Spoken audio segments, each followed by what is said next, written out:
желіні шулатып жатқан Бадықова екеуміз. Тұрсынбек Қабатов тоқалы туралы тұспалдап жауап берді.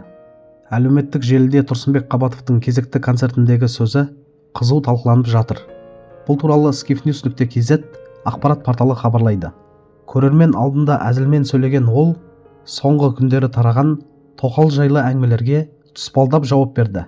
Видео авторларының айтуынша, Қабатов көпшілікті күлдіріп, бірақ астарлы сөз қалдырған. Самобуллинг деген осы шығар, деп пікір білдірген қолданушылар да бар.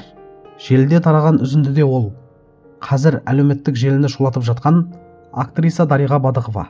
Оның алдында мен, деп сөйледі. Бұл мәлімдеме қоғамда жаңа сұрақтар туғызды.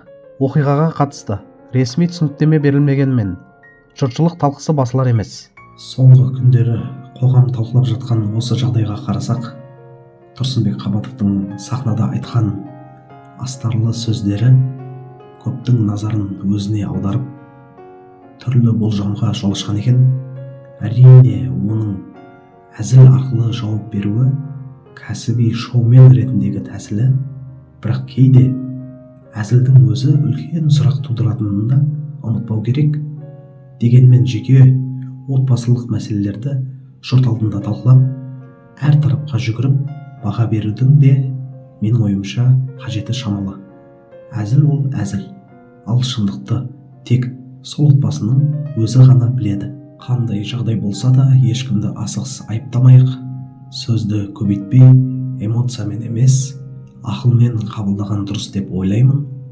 Әлеуметтік желінің гу әңгімесі ол ешқашан таусылмайды және көбіне нақты ақпаратқа емес, көңіл күй мен қауесетке сүйенеді.